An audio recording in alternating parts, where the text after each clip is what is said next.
TV channel. Hope you're all staying safe and well. We're going to look at a coming-of-age comedy today. Yes, we'll have serious doubts about one of the words in that quote I've just made there, but we'll talk about it. We're going to look at something called Snack Shack. Please, if you're new to the channel, push that subscribe button, push the bell notifications, everything film and TV, reviews like this, information, vlogs, lots of different things on the channel.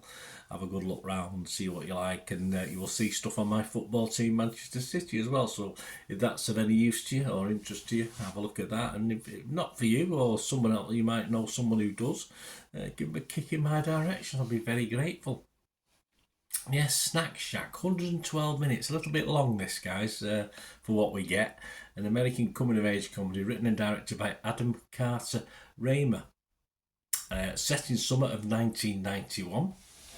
It stars Connor Sherry and Gabrielle LaBelle as a pair of teenage friends working at Community Pool Snack Shack. Well, they actually own it. They're not working at it. They're renting it and making money out of it.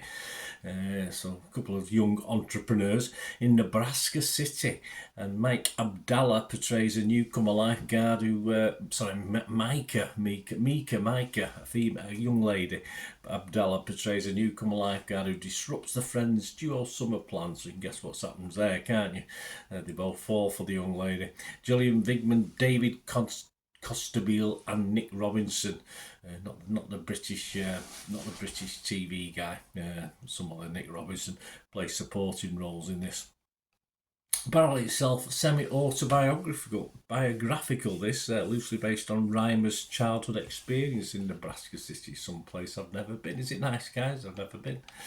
Limited theatrical release in the United States on March the 15th, 2024. I'm recording this on April the 4th, 2024. So if you can spot it anywhere, have a look at your wherever what territory you're in. Have a look if you can see it if you fancy watching it. But what do people think first of all before perhaps you decide whether you want to watch it or not? I think stuff like this, you have to like the characters, don't you? Especially the leads in the film, and they have to be some sort of presence and chemistry with the characters as well. And I never really connected with these two, the two main young leads, as a pairing initially. I will say that because it's a tale of two halves. This film, the first half I could not get into at all, but the second half I thought was okay. I found the whole thing unfunny. I wouldn't say this was a comedy at all. Even the comedy elements just didn't work for me. They certainly weren't my sense of humour.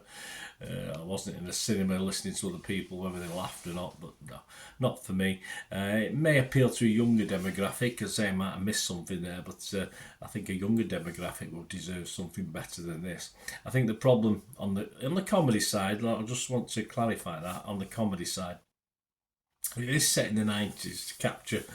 Perhaps it's to capture the humour that we saw in films of the 80s and 90s of this genre that, of course, some quite good ones out there, but this doesn't fall into that category. But the big but on this as well is if you look at it as a coming-of-age drama rather than a comedy, it looks better. It certainly improves the watch.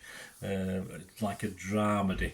There's a nice chemistry on this level, as the two lads of course fall for one girl and obviously the problems that causes, and it all sort of happens in the second half of the film, and there's another something else that happens that is very, very sad that makes it more watchable as a comedy, as a drama rather than the comedy it's meant to be.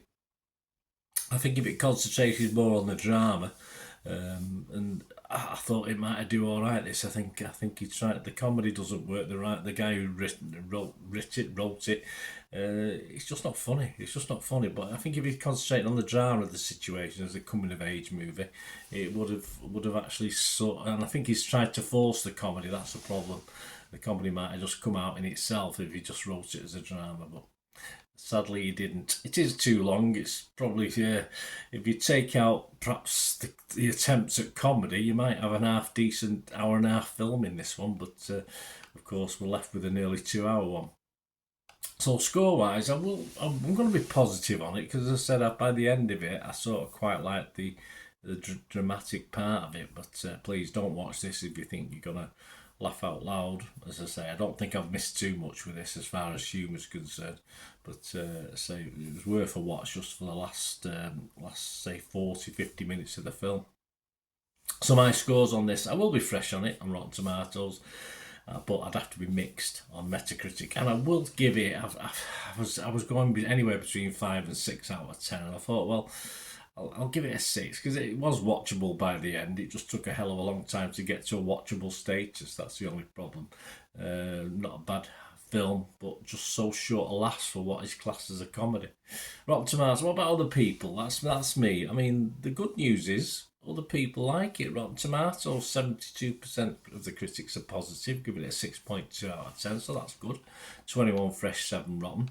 Consensus reads, deftly directed by Adam Reimer. Snack Shack is a period set coming-of-age comedy that's witty and charming enough to largely transcend its lack of originality. There's no originality. Forget the witty bit. I don't know where they got that from.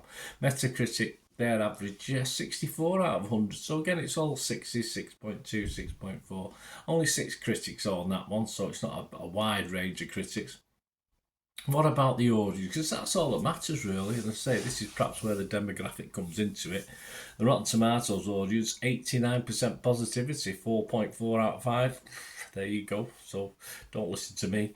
And Internet Movie Database, 7.1 out of 10 with over 1,000 scores and reviews left. So yeah, it's good. I say I saw those scores before I watched it, and I was a bit surprised. But as I said, if it had started as it ended, I might be up towards a 7 myself. But anyway, if you get a watch of this, guys, let me know what you think. It'd be great to hear from you. Till we meet again, last one thing, don't I? Please stay safe, everyone. Bye for now.